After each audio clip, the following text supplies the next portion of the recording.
Okay. I'm good. So you can start whenever. All right.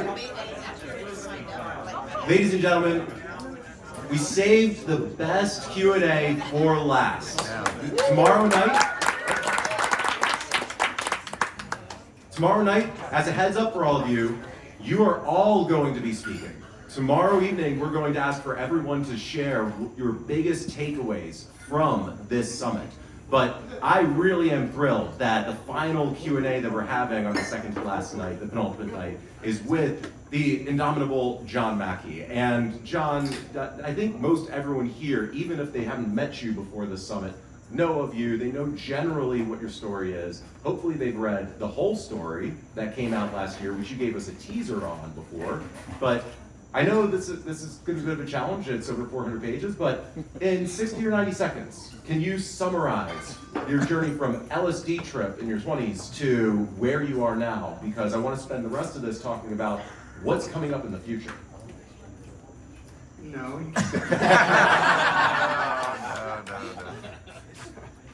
I mean, the story starts out, I start the book on an LSD trip when I just turned 22 years old, and I had no idea my direction in life. I was going back and forth between University of Texas in Austin, Trinity University in San Antonio, studying philosophy at UT and religion at Trinity, and seeking the meaning of life. I really wanted to know the meaning of life and purpose. And wasn't in a relationship with anybody, and I just was a little bit lost, and I decided that a friend had given me some LSD, and I'd taken it a few times before, and it was the first time I took it by myself, and it was a hero's dose. It was. I don't know how much it was, but man, oh man. And that's how the book starts out. I'm describing that journey. In that journey, it changed my life because I experienced my ego to dissolving, and I went into the one. Not willingly, I did not surrender. I was just overwhelmed. And however, that changed my life because I saw that there's only the one being. We're only the one being. That's all that exists, and we're all a manifestation of it. And I saw there was really nothing to be afraid of, because the essence of what we are has always been. There's never a beginning, there'll never be an end. On that particular journey, I re-experienced the Big Bang. Saw that it was something that actually also occurs over and over and over again. I came out of that, and I wasn't sure what my purpose was yet, but I knew I was on an adventure. And then, I symbolically, I talked about it when I was coming down. It was hot in Austin in August, and I put my thumb out. I just started hitchhiking. And this guy stops and picks me up and says, "Where do you want to go?" He says, "I don't care. I'm going wherever you're going." He says, "Well, I'm just going home." I said, "Great." So he took me home. And I ended up walking back. And on the walk back, something extraordinarily happened. My favorite philosophy professor at the University of Texas was a guy named Bob Solomon, Robert C. Solomon. He's written a ton of really great books. And he was an existentialist. And so was I, because he was an existentialist, I was an existentialist. He was like my intellectual hero at that time. I wanted to be just like Bob. And so I'm walking back, and who do I run into? He was out walking, Bob Solomon. So I said, "Wow, this is a great opportunity." And so I pulled him aside and I said, "Professor Solomon, it's John Mackey. I'm one of your students. I've taken several courses from you." And he said, he recognized me, but he didn't remember my name. And I said, "Well, I've been wanting to ask you a question for the longest time, and would it be okay if I just kind of asked you a question?" He said, "Sure, ask whatever you want." I said, well, sir, you kind of teach that you're an existentialist, and there's no meaning at all to life. Life's totally absurd. Sartre says it's absurd. Camus says it's absurd. You teach that, and you believe there's actually no purpose at all whatsoever to life, but we just kind of make it up. We just make up a purpose. And he says, "Yes, that's what I believe." And I said, well, sir, I understand that, but I don't see if you believe that how you could be very happy. And he looked at me and he said, no, I'm not very happy. And then he looked at me and I looked at him and we went our separate ways. But at that moment, I decided I was no longer going to be an existentialist. That was I wanted love, I wanted joy, I wanted beauty, I wanted peace, I wanted it all. I didn't want nausea, I didn't want absurdity. I wanted everything. And so soon after that, I moved in this vegetarian co-op. It was really a commune. And I moved in, I wasn't a vegetarian at that time. I moved in because I wanted to be a hippie. And the hippies were living in the vegetarian commune. So I moved in and I had a food awakening. And from that point forward, I learned that I thought food was kind of like, I was like a car. And I just needed to go into the gas station, i.e. Jack in the Box, McDonald's, fill up the gas tank, and then it's good to go. And might as well just eat the food that tasted best because it's all just fuel anyway. So I had a food awakening there. I began to learn that actually food nourishes us. Food is responsible for a lot of our health and vitality, longevity, keeps you from getting sick. I became the food buyer for the co-op. I learned how to cook. I went to work for a small natural food store. Baby, I had found my purpose. I was all about, and I remember coming home from working at this small natural food store called the Good Food Company, and I came back to the commune, and my girlfriend Renee, I guess at this time I'm about 23 and Renee's 19, and I grabbed her hands and I looked her in the eye and I said, Renee, what do you think if we open up our own natural food store? And she looks me in the eye and grabs my hands and she says, oh, Mac, oh man, that'd be cool.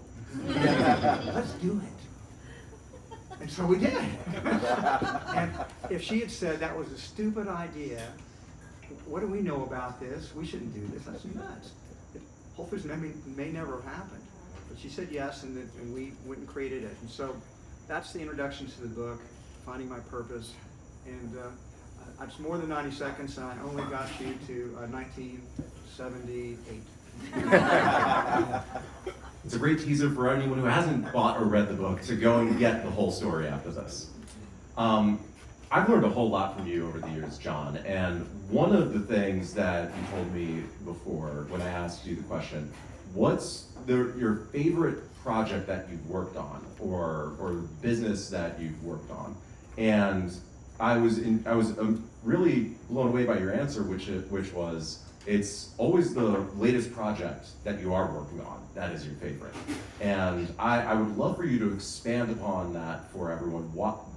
I think that's a very deep insight for all of us. And then what your purpose is now with Love Life and where that is. Well, I once read that somebody asked Pablo Picasso that question. What's your favorite painting? And he looked up and he says, well, the one I'm working on right now. Right? And I think if you think about your own life, it's what we're creatively doing now that gives us joy. So that's your favorite thing. It's only when you're about to die, maybe you could, think, because you're not going to create anything else, what you are most proud of, so to speak. But while you're still alive, while you're still creating, then the joy is in the creation, not in looking backwards. And then you're sort of start preparing to die. I'm still going, baby. I want to live to be, a long. I want to outlive everybody here. We'll see if I can pull it off. I got a big head start. And your latest project, Love Life, your latest company, is off to the races now, helping other people lead long, healthy lives. You've been at that now for a few years. What's the latest update with how that's going?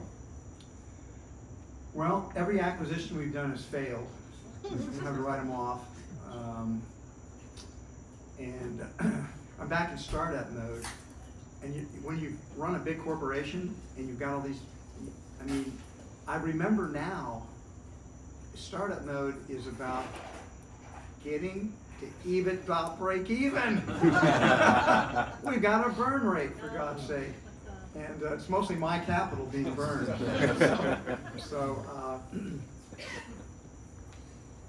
But I'm back in startup mode. It's fun. It's creative. There's no bureaucracy. We don't have a bureaucracy. It's so awesome. But that means you got to do a lot of things yourself.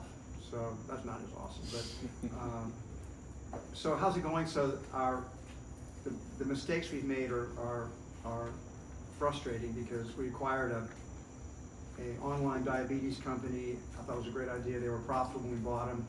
They began to hemorrhage money. As soon as they started spending our money, they started up their marketing budget tremendously. It didn't work, and they built up their staff, their bureaucracy, and anyway, we had to write that off, sold it back to the entrepreneurs. I bought a vegan restaurant in Miami because we wanted to have food as part of it. They called Love Life, which is the best thing we got out of that was the brand. But we are actually, it's a scoop here. We're going to close that down next week. So don't be leaking that out because they haven't told their employees yet. But we'll be closing that down, and the entrepreneurs are going to go do a smaller location somewhere else. Again, once they got our money, they just started going crazy. So my takeaway is, hey, don't acquire any other businesses for a while, and don't keep these entrepreneurs on a short leash. They can't handle the money. They're just like a drug. But the main thing we wanted to do, we've opened up this amazing holistic health center in LA, in El Segundo, California. It's an old Best Buy. It's 45,000 square feet. It's located next to one of Whole Foods Market's highest volume stores in Southern California. This may not come as a surprise to you. I know where all Whole Foods Market's best stores are. And those are good co-tenant for Love Life because they're bringing people in that are already interested in their health. So that opened up back in, our grand opening was in August, and it started slow because we had no brand recognition. I'll tell you what's in it. So you come in and we have a healthy food restaurant. It's not vegan, it's plant forward, but then you can add, we have meat that we get from Whole Foods, so we got beef and fish and chicken you can add. And we have some dishes that are dedicated to those animal proteins as well. Then we have a really great gym, fitness center, state of the art. We have yoga studio, we have Pilates, we have physical therapy room. We have a incredible spa with the things you get typically at like a resort spa, some massage and facials and things like that. We have all this biohacking. If you're into biohacking, we've got cryotherapy, hyperbaric oxygen chambers, red light therapy, infrared saunas, regular saunas, cold plunges, steam rooms, pimp machine. And I met Brian Johnson on Monday and had this hour-and-a-half talk with him. We're going to get this machine that his current company, Colonel's producing, that gives you the age of your brain. Man, how cool is that? I'm kind of afraid to put it on myself, but I figured it'd be a good thing to have at Love Life, tell people how old their brains are. And this may not come as a surprise. We have 3 indoor pickleball courts there.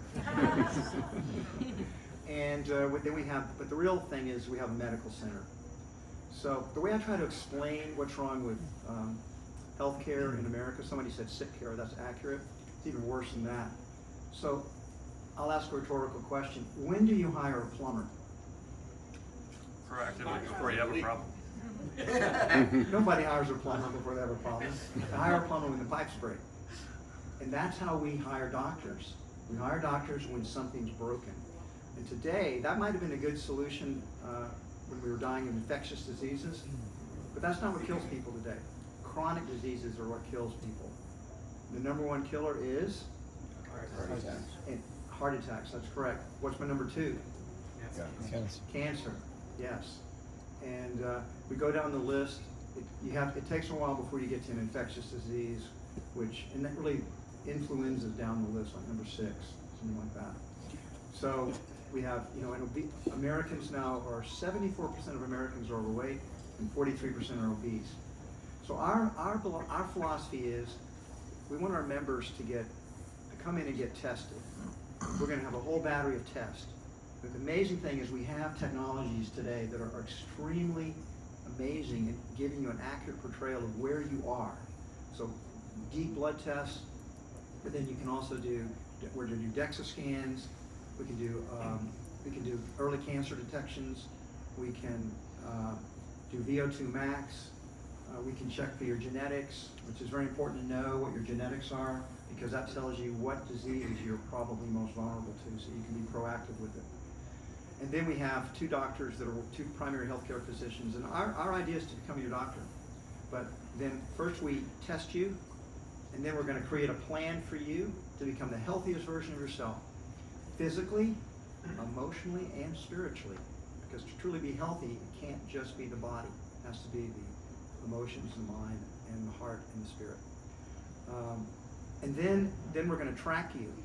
So I always say that this is actually not a real beer. This is a zero beer because I gave up alcohol over 3 years ago now because of my Apple Watch. So because I got an app on it called Auto Sleep, and it tracks my sleep. And I was very curious as to why my deep sleep varied so much. So I started studying it. And I came to a very unwelcome conclusion. Alcohol messes up my sleep. My deep sleep would go, if I had just one beer or one glass of wine, my deep sleep would go to 0. And I'd lose about an hour in total sleep. And I wouldn't feel good the next day. I'd have what I call throwaway day, kind of tired. Maybe you can caffeinate yourself up and get through the day, but you're really just trying to get through it. I don't have any more throwaway days. Every day's great. So anyway, I gave up alcohol. And the point is that we're going to help you become the healthiest version of yourself.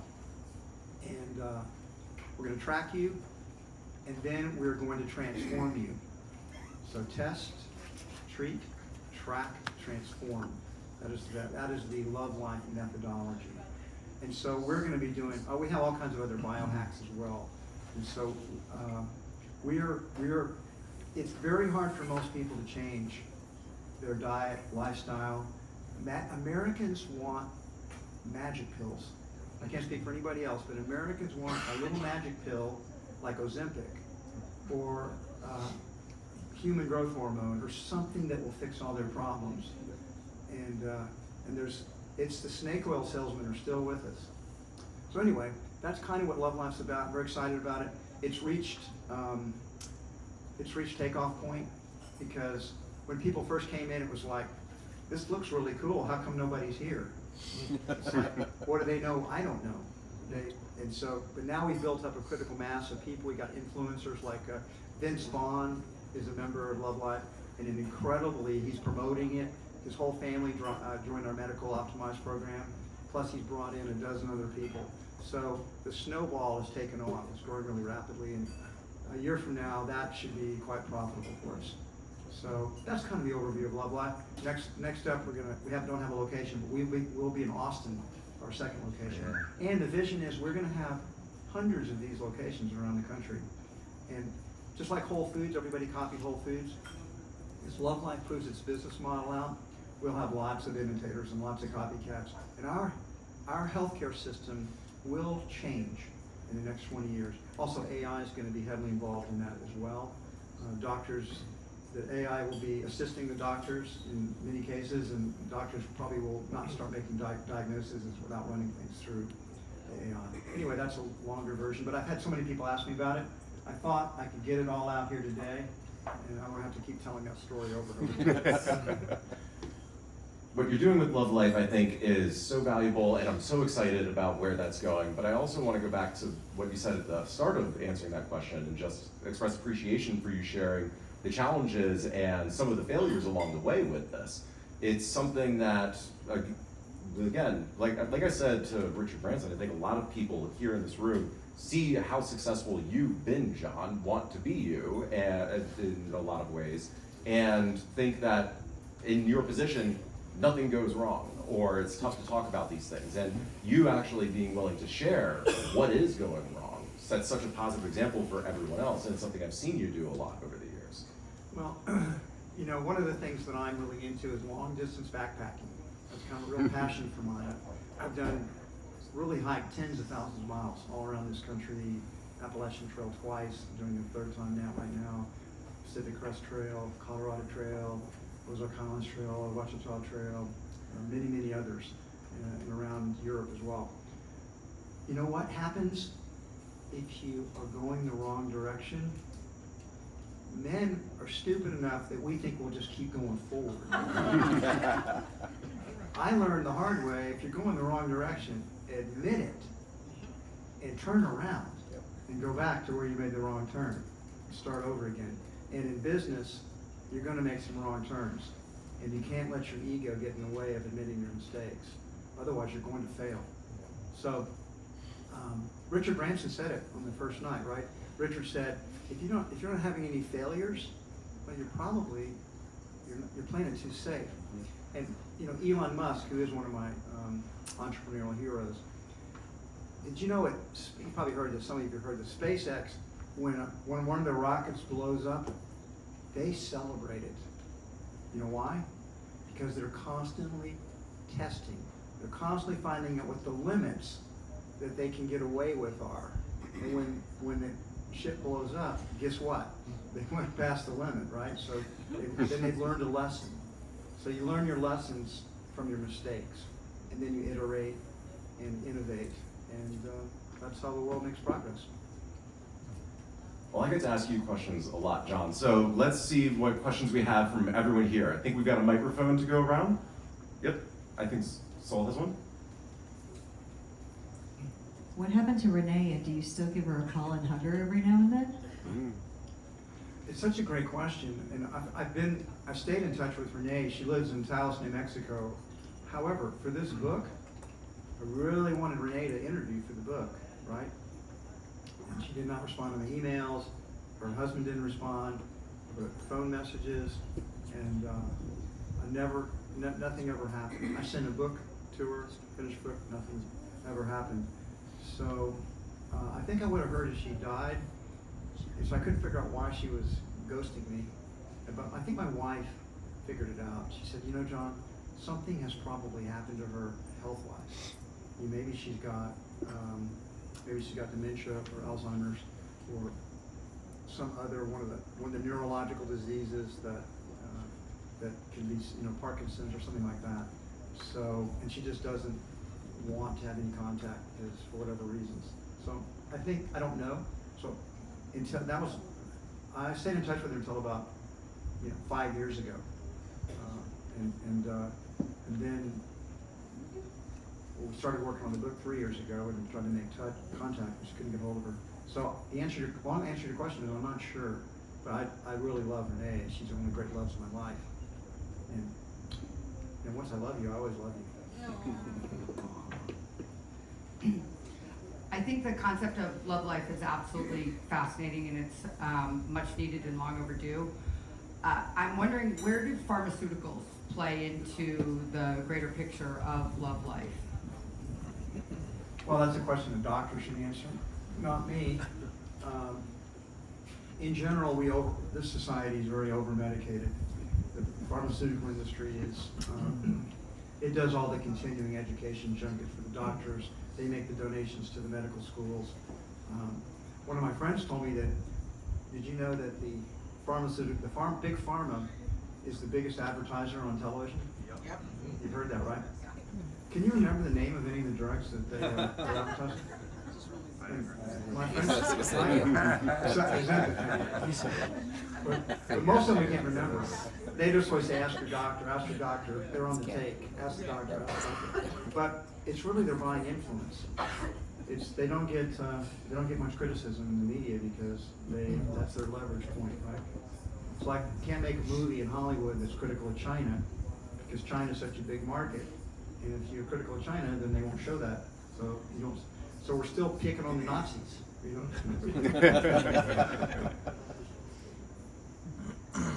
John, Daniel here. Thank you for joining us again. It's always a pleasure to be with you. One of the things that struck me when Richard spoke was when he talked about longevity I really thought he was going to talk about all these life hacks and all these other things he's doing. Yet he was very simplistic in his approach and very fundamental principles around nutrition. He may be sleep doing some development. hacking too, he just didn't bring it up to the group. Does he? I don't know, I'm saying it wouldn't surprise me. Yeah. So He's got unlimited money. So what really is a question in my mind, which I still haven't got my head around, is when people live their best life, there's the fundamental things that Richard talks about he does, and then there's the hacking and biohacking and all the other things that are really very hot topics at the moment. What is the data to really show the impact of taking, let's talk it the higher road, that you're building within Love Life? What data is it to really prove that's the right thing to do? And Well, also, the data about the lifestyle stuff is very well documented. I mean, food, diet really does matter. right, Exercise really does matter. Sleep really does matter. Managing stress really matters. Having a positive attitude, being resilient, being forgiving.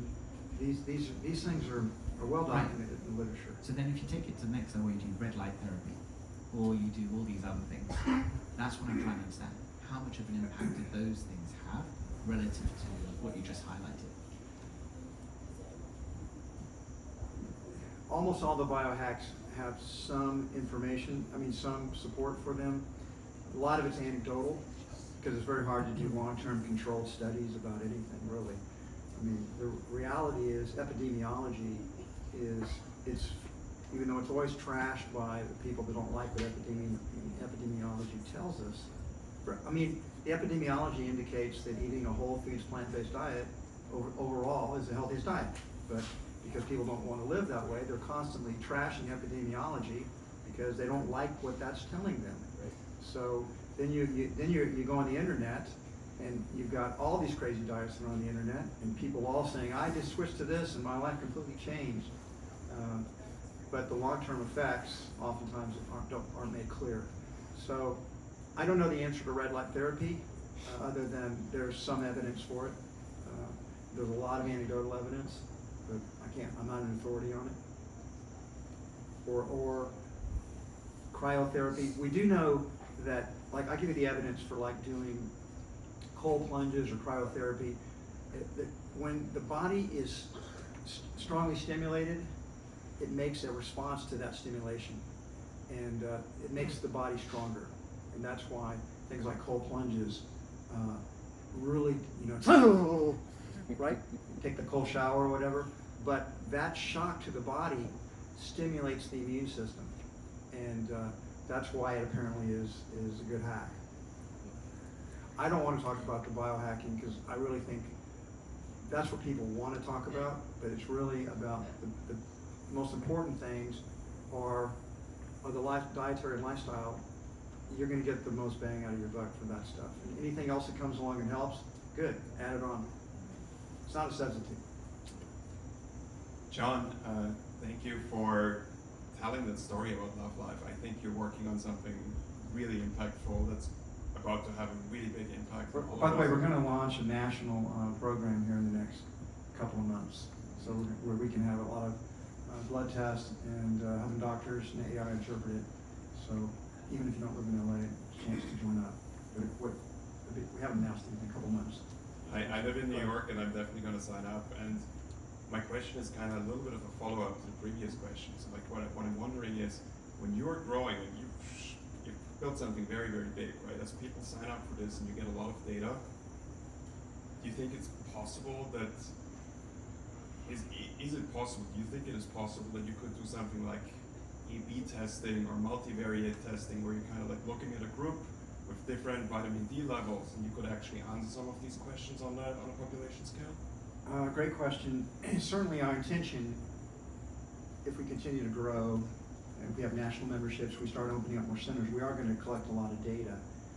And we can aggregate that data. We have to protect people's own individual health data, right? So that's not going to be available.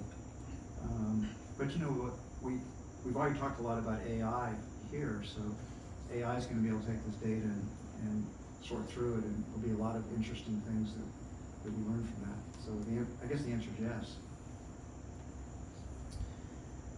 Troy Helming here. Hey, thank you so much for everything you've done. I have been eating organic since 1991, primarily because I'll give a little anecdotal, advice here. Maybe it's not advice, but my mom was diagnosed with terminal cancer in 1987 and given 6 months to live. She lived for 20 years, and one of the foundations is food is medicine. So she started eating organic, 100% organic right away, changed her diet completely, and a variety of other things. But my question is, and so thank you for all the work you did for Whole Foods, because we bought most of our food. My at your mother stores. died in 1987, so you got my attention. She didn't change her diet. Wow. Yeah, food really is medicine. Fasting. Do your clinics teach people or have nutritionists or people that talk about how fasting can help autophagy and other things like that? A good question. I actually believe in fasting. I've done plenty of fasting in my life. You can't really tell doctors what to do. I'm just saying that. They can't actually technically work directly for you. You have to have separate corporations set up that they're members of, and we can't really tell them how to practice medicine. So each doctor that we have might have a little different philosophy about it. We have one that is a functional doctor, another one that's an integrative doctor, and they have slightly different philosophies. So, I mean, we'll be screening the doctors that we hire, but once they're in, we can't. They're just gonna practice medicine as they believe. So, but of course, in our screening, we do emphasize the lifestyle aspects of things. So, I think the two doctors we have are pretty well aligned with what Love Life believes collectively. So, I don't know if I'm answering your question or not, but I agree. I'm glad your mother survived another 20 years. I wish mine had. She was only 64 when she died. So, anyway, did I carry? John, you do have a nutritionist in Love Life. That Yeah. is part of the medical Oh program. yeah, of course, yes. Nutritionist, So- dietitians, yeah. Yeah, so John, I've been a vegetarian since I was 13. That's 32 years now. Pescatarian for the last 10 years, and I didn't really have much. If you're a pescatarian, you're not a vegetarian. No, I know. That's the same. The last 10 years pescatarian. So Okay. prior to that, just strict vegetarian. Reading all the labels, and I didn't really have any options in upstate New York. And then I moved to Vegas. We had more options, and Whole Foods was my go-to. So thank you for that. Now I know you have a tremendous amount of resources and a huge track record, but what can we do to help you out with Love Life? Because this is great. This is something I definitely want to be involved in. But how can we help you? How can you help me? Well, Join, invest. yes. We're not taking new investment at this moment, so that's not an option right now, but, Even us just talking about it. hmm? Even us just talking about it. I was about to say, we're trying to build a brand, so. Right. You know what, if you ever get to LA, go visit our location and get a tour and maybe buy a day pass it's $100 for a day pass. Although, if you contact me, I'll get you a free day pass. So, check it out, see it, what we're doing. And we've already got so many ideas how the second one's gonna be better than the first one. I'm very excited about what we're gonna do next, like any good entrepreneur. Let me tell you a story about you'll really love this story, it's in the book. But one of the things I'm most proud of is Whole Foods Market created something called the Whole Planet Foundation. The Whole Planet Foundation I was so inspired by what Muhammad Yunus was doing with microcredit, microloans, that I met with him and said, I want to do what you're doing. And so we partnered up with Grameen, and we started doing these, any place Whole Foods was trading in the world, we set up where we were buying produce or bananas or flowers or whatever around the whole world. We set up microcredit based on the Grameen model in those areas. Or most times we worked with what are Grameen replicators. I'm telling you all this because I went and visited what we were doing down in Guatemala. I wanted to see it firsthand. So now, like 93% of the loans Whole Planet makes are to women. Because women are the most exploited people in the world. And particularly in the developing world. And they are much better entrepreneurs than men are. Because they're not gonna squander the money on gambling and alcohol. I'm not kidding, I'm not making a joke, this is true. And the women put the families first, they put their children first. And so, the magic of the Grameen model is that there's a 98% repayment, but there's no collateral, there's no contracts. How can we not have so many new defaults? Because you set it up in small groups of 5 to 7 women that are entrepreneurs. And you don't get your second loan until everybody in the group has paid it back. Peer pressure. Peer pressure. Women will be screaming at each other. So I'm telling you this story because I'm sitting around these women, and the average loan is a couple $100. It's not much, but that makes a huge difference in their lives because maybe they're going to use it to buy. One woman was going to use it to buy a cow, and somebody else was using it to buy a refrigerator so they could have a little truck on the side of the road, a little truck store. And all these women wanted to talk about was what they were going to do with their next loan. They had big plans, what they were going to do when they got that new capital and how they were going to expand it. And they were just so alive and so passionate, just like anybody here that's an entrepreneur. They were on fire about it. They had such joy and hope in their eyes. And I asked them a question. I said, what do your husbands think about this? What do your husbands think about this? And they all broke into hysterical laughter. And I said, well, what's so funny? And they spoke for women for all time. We know how to handle our husbands.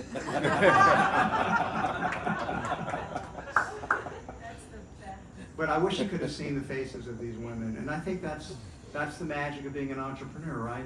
Vision, you're optimistic about the future and hopeful. And they were transforming their lives, and they were giving better lives for their children and for their communities. Beautiful. All right, I think this will be the last one. Oh, no pressure. Make it good. John, you know, to that, you've always been an incredible entrepreneur, but you've always had this piece of giving back through a foundation.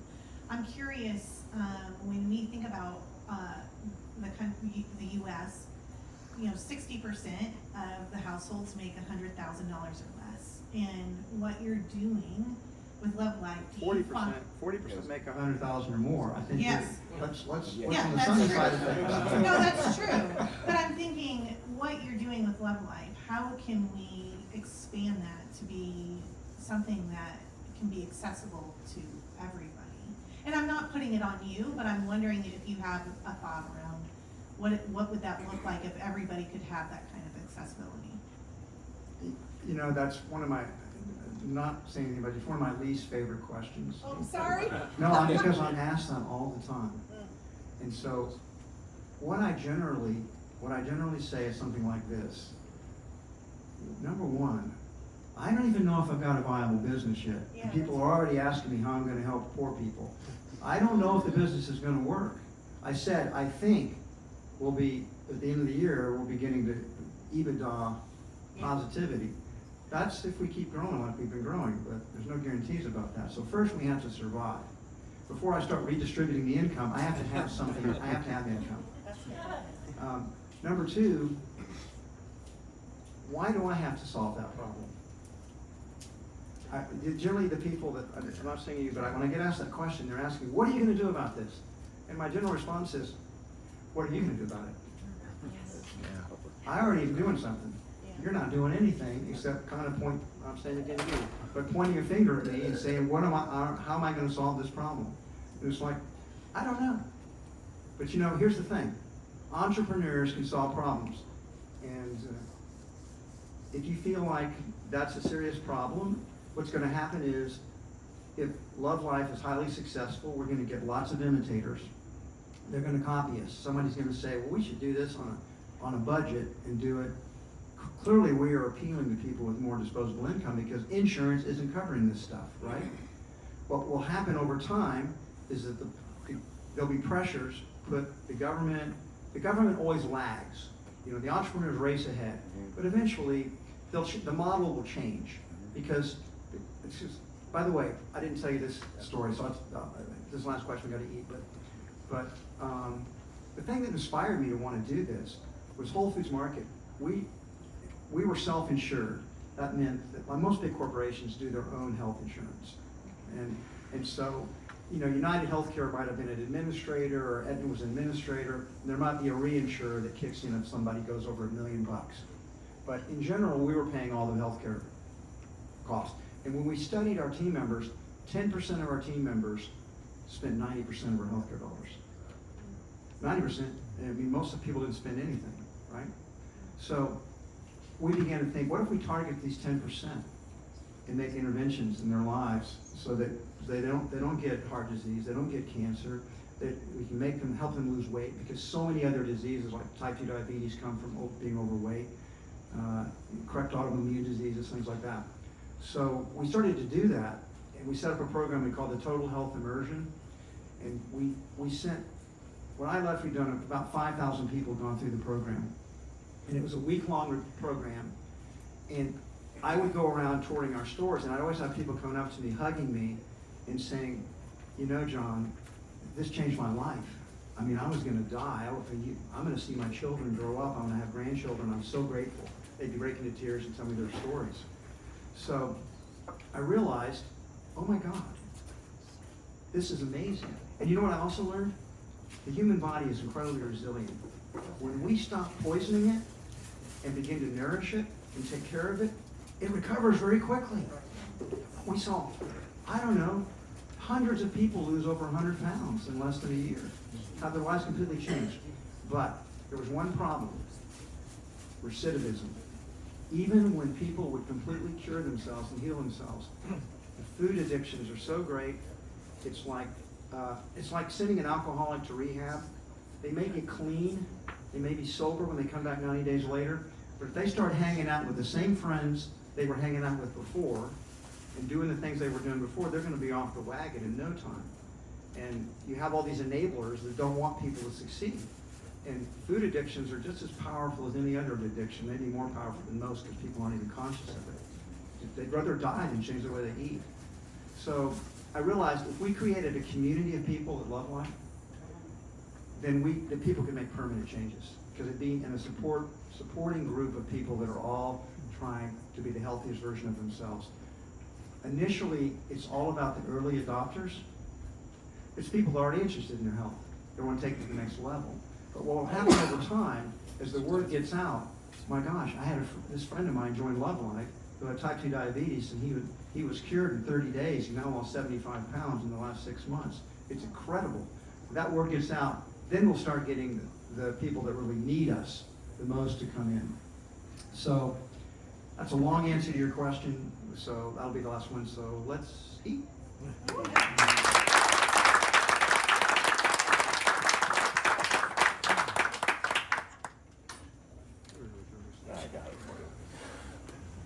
Text it.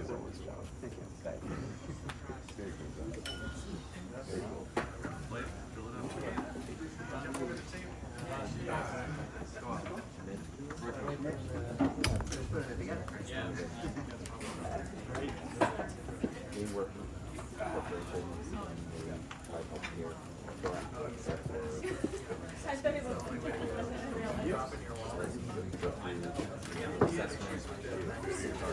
I just wanted to throw something out of my life.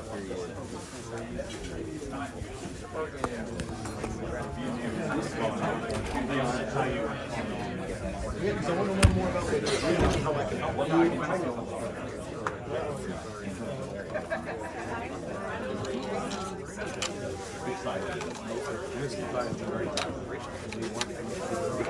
Hey, how are you?